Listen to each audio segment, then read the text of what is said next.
Europe 1. Il est 8h-5, Patrick Cohen. Noël s'en mêle, Mathieu Noël. Bonjour Mathieu d'abord. Bonjour On à est tous. content de vous voir. Quand il a été élu en 2012, certains craignaient qu'il ne se hisse pas à la hauteur de la fonction présidentielle.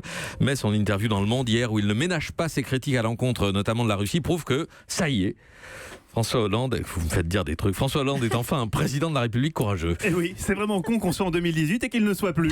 Ça s'est joué à un an près. Un an et le monde aurait été, comme disait Michael Jackson, a better place. Et là, je peux vous dire, mon petit Patrick, que Poutine, il aurait moins fait le malin. Elle tremblerait dans ses moon boots, la matrioshka. On lui montrerait qui c'est Raoul à la hockeyeuse botoxée. Car oui, hier, dans un entretien choc au monde, François Hollande, le caïd de Tulle, ne mâchait plus ses mots et déclarait, je cite, « La Russie serait arme, si elle est menaçante, elle doit être menacée. » Et bam, elle l'a pas vu venir celle-ci, la babouche qualifiée. Cela dit, nous non plus, j'avoue. Avec cette interview surprise en forme d'ailleurs de sermon à son successeur, où il lui reproche de ne pas suffisamment tenir tête à Moscou et Ankara, François Hollande illustre donc un phénomène hélas bien connu en politique, le phénomène dit du courage a posteriori, ou plus prosaïquement, des coronesses à retardement.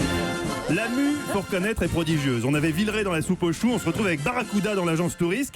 Le type avance bazooka sur l'épaule, prêt à tout dézinguer, Poutine, Erdogan, pas de quartier. Je vous cache pas qu'hier à la rédac, quand on a découvert cette interview, on a tous été très étonnés par la fermeté et le ton résolu de l'ex-président. D'ailleurs, Patrick Cohen a voulu réagir, mais la surprise était telle que les mots n'ont pas réussi à se former dans sa bouche.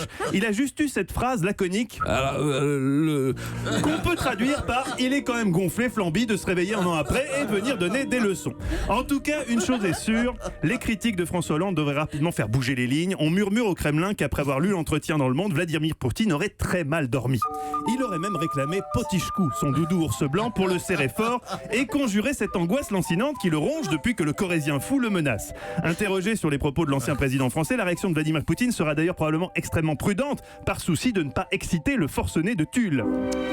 Je prends note des réflexions du Gaspadine Flamby. Toute critique est bonne à prendre, même si je me dois de lui signaler, avec tout le respect dû à un ancien président, que s'il rouvre une fois de plus sa grande gueule, je lui arrache ses petites baloches qui lui ont miraculeusement poussé, je les roule dans une farce à base de capre à la crème, je les flambe à la vodka et je lui fais bouffer en pirochki.